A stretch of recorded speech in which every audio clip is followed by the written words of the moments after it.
అమ్మటి తెలుగు కథలకు స్వాగతం. ఈరోజు మనం చెప్పుకోబోయే కథ a tale of Mrs Aravinda.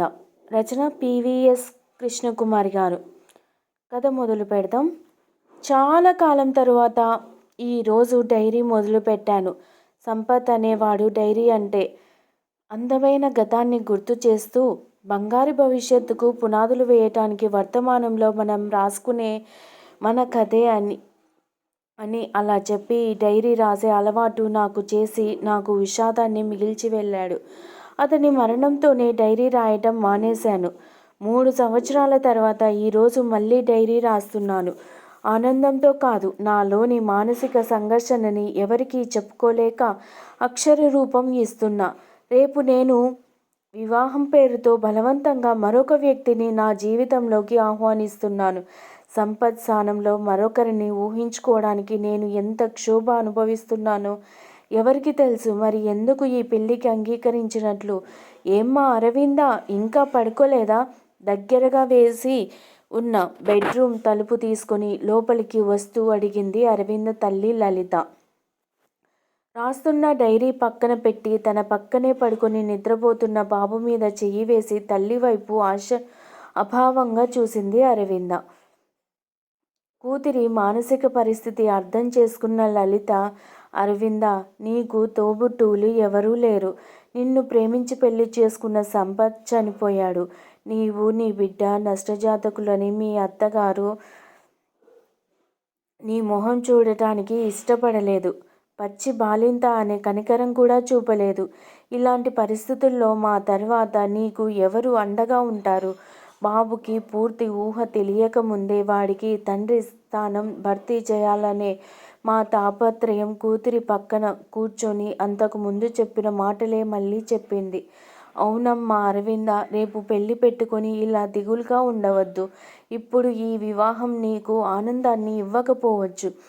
ఈ బాధ తాత్కాలికమే. రేపు బాబుకి బంగారు భవిష్యత్తు లభించిన రోజున కలిగే ఆనందం ముందు ఈ బాధ చాలా చిన్నది. గతం మర్చిపోయి భవిష్యత్తు గురించి ఆలోచించు తల్లి అన్న తండ్రి శేఖర్ మాటలకు, అది కాదు నాన్న, బాబుని వాళ్ళ కుటుంబంలో వ్యక్తిగా ఎంతవరకు అంగీకరిస్తారోనని భయం నాలో క్షణానికి పెరిగిపోతుంది.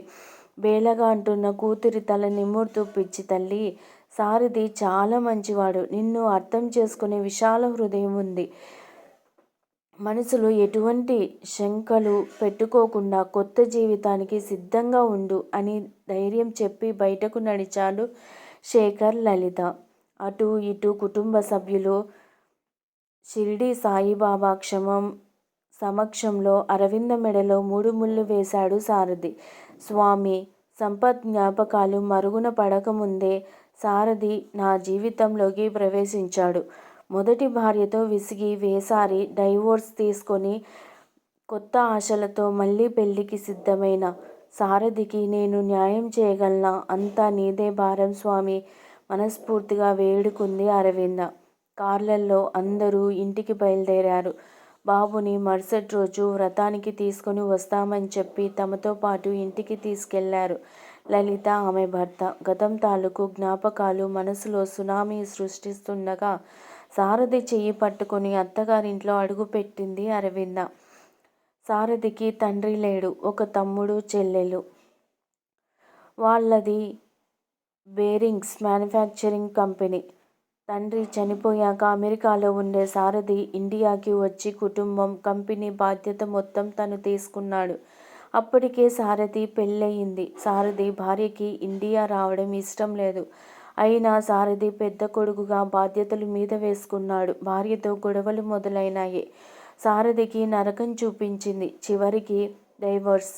సారథి చెల్లెలు, తమ్ముడు పెళ్ళిళ్ళు చేశాడు. తమ్ముడికి 2 పిల్లలు. అందరూ ఒకే ఇంట్లో ఉంటారు. అటువంటి కుటుంబంలోకి అడుగుపెట్టింది. సంపత్తో 2 ఏళ్ల వైవాహిక జీవితంలో మూడో మనిషి లేకుండా జాలీగా గడిపాడు. అత్తగారు ఎప్పుడో గాని వచ్చేది కాదు. కానీ ఇప్పుడు వీళ్ళందరి మధ్య తాను ఎలా ఉండాలో. మర్నాడు సత్యనారాయణ వ్రతం. లలిత, శేఖర్ బాబుని తీసుకొని వచ్చారు. వాణ్ణి తీసుకొని గదిలోకి వెళ్ళి వెక్కి వెక్కి ఏడుస్తున్న అరవిందతో, తప్పు తల్లి, ఇప్పుడే నువ్వు నిబ్బరంగా ఉండాలి. ముందు నీవు సారథిని నీ వాడుగా భావించు. బాబు గురించి నీవు అతనిని నిర్లక్ష్యం చేస్తున్నావు అనే భావన రానియకుండా ఉండేందుకు మేం కొన్నాళ్ళు బాబుని మా దగ్గరే ఉంచుకుంటాం. అప్పటిదాకా నీవు మనసు దిటవుపరుచుకుని ఉండాలి అని చెప్పిన మీదట అతి కష్టం మీద కన్నీళ్లు ఆపుకుంది. వ్రతం పీటల మీద సోహంని కూడా తమ పక్కనే కూర్చోబెట్టుకున్నాడు సారథి. బాబుని తీసుకుని లలిత, శేఖర్ వెళ్ళిపోయారు. ఎటువంటి ఆర్భాటం లేకుండా ఆ రాత్రి గదిలోకి వెళ్లారు అరవింద, సారథి. భయానక స్థితిలో ఆమె తను కేవలం సంపత్ సొత్తు. అలాంటిది ఇప్పుడు మరో వ్యక్తితోన ఏ భూకంపమో వచ్చి భూమి రెండుగా చీలి భూమాత తనలోకి తీసుకెళ్తే ఎంత బాగుండును. మౌనంగా మంచం పక్కనే ఉన్న స్టూలు మీద కూర్చుంది అరవింద. అరవింద, నేను పెంట్ హౌస్లో పడుకుంటాను. కొన్ని ఫైల్స్ చూసుకోవాలి. నీకు ఇబ్బంది ఇక్కడైతే అంటూ వెళ్ళాడు. ఒక ఉపద్రవం తప్పిన ఫీలింగ్ అరవిందకి. కావాలనే అతను వెళ్ళాడని గ్రహించింది. కొత్త జీవితం ప్రారంభమైంది. అలవాటు పడటానికి ప్రయత్నిస్తున్నది అరవింద. కానీ సాధ్యపడటం లేదు. చిత్రంగా సారథితో పెళ్ళి అనుకున్న తర్వాత సంపత్ జ్ఞాపకాలు మరీ ఎక్కువయ్యాయి. సంపత్, ఎంత దగా చేశావు నన్ను అని మనసు ఆక్రోశిస్తున్నది. అత్తగారు రామలక్ష్మి మంచిదే, కానీ అన్నీ ఆమె ఇష్టప్రకారమే చేయాలి. వంటతో సహా అన్ని పనులు ఆమె చేసుకుంటుంది. ఎవరూ చేయటానికి అవకాశం ఇవ్వదు. ఎవరు చేసినా నచ్చదు. ఒక్కొక్కసారి చాలా అభిమానంగా మాట్లాడుతుంది. అంతలోనే సీరియస్ అయిపోయి అంత దూరం మెయింటైన్ చేస్తుంది. కానీ సారథి అంటే చాలా అభిమానం, ప్రేమ. అతని మాటకు చాలా విలువనిస్తుంది. మరిది, తోడికోడలు జాబ్కి వెళ్తారు. సారథి 9 గంటలకల్లా కంపెనీకి వెళ్తాడు. ఎన్ని పనులున్నా అరవింద అవసరాలు ఎప్పటికప్పుడు కనుక్కుంటూ ఆమె ఈ ఇంట్లో అడ్జస్ట్ కావడానికి పూర్తి సహకారం ఇస్తున్నాడు. ప్రతిరోజు రాత్రిపూట తప్పనిసరిగా అరవింద్తో కంపెనీ కబుర్లు, దాంట్లో ఉండే సాధక బాధకాలు చెప్తాడు. తన చదువు గురించి, తను అమెరికాలో ఉన్నప్పటి విశేషాలు అన్నీ చెప్తాడు. మొదట్లో నిరాసక్తిగా ఉండే అరవింద రాను రాను వాటి మీద శ్రద్ధ చూపించసాగింది. ఎన్నో కబుర్లు దొర్లేవి ఇద్దరి మధ్య. ఉదయం కంపెనీకి వెళ్ళిపోయే ముందు కూడా ఆమెకు ఏమైనా కావాలేమో అడిగి వెళ్ళేవాడు. చూస్తూ ఉండగానే 6 నెలలు గడిచాయి. తోటికోడలు మాటల ద్వారా ఎన్నో విషయాలు గ్రహించింది అరవింద. రామలక్ష్మికి ఈ పెళ్ళి ఇష్టమే, కానీ బాబుని తెచ్చుకోవడం ఇష్టం లేదు. సారథి పట్టుదల వల్ల ఒప్పుకుంది. ఆ మాటలు వినగానే అరవిందలో మళ్ళీ భయం. అసలు తను పెళ్ళికి ఒప్పుకున్నదే బాబు కోసం. వీళ్ళు బాబుని ఎంతవరకు తమలో కలుపుకుంటారు? అందుకేనేమో అమ్మ వాళ్ళు కూడా బాబుని తమ దగ్గర ఉంచుకున్నది. అలాంటి సందర్భాల్లో తన బాధంతా డైరీలో రాసుకుని గుండె భారం తగ్గించుకుంటుంది. తన బాధ సంపత్కి చెప్పుకుంటున్నట్లే భావిస్తుంది. మరోపక్క అభిమానిస్తున్న సారథిని బాధ పెడుతున్నాను అనే వేదన. బాబు భవిష్యత్తు ఆమెకి మనశ్శాంతి లేకుండా చేస్తున్నది. ఆ రాత్రి సారథి తన రూమ్కి వెళ్ళిపోయే ముందు అడిగింది సోహంని, ఎప్పుడు తెద్దాం అని. బాబు మనతోనే ఉంటాడు అరవింద.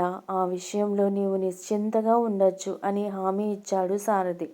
గుళ్ళో ఏవో ప్రవచనాలంటే రామలక్ష్మి వెళ్ళింది. పనమ్మాయి బట్టలు ఉతకడానికి వచ్చి అరవిందతో కబుర్లు చెప్తూ, అమ్మ, సారథి బాబు చాలా మంచివారండి. ఎవరికి ఏ సహాయం కావాలన్నా చేస్తారు. మా బాబు చదువు ఖర్చు మొత్తం అయ్యగారే పెట్టుకుంటారు అన్నది.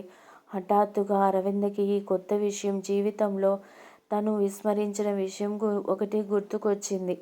సంపత్ అలవాటు చేసిన వాటిలో నెలకొకసారి వృద్ధాశ్రమానికి వెళ్ళి అక్కడ వాళ్లకు తోచిన సహాయం చెయ్యటం. నన్ను, నా ఆశయాలని మర్చిపోయావా అని సంపత్ నిలదీస్తున్నట్లే అనిపించింది.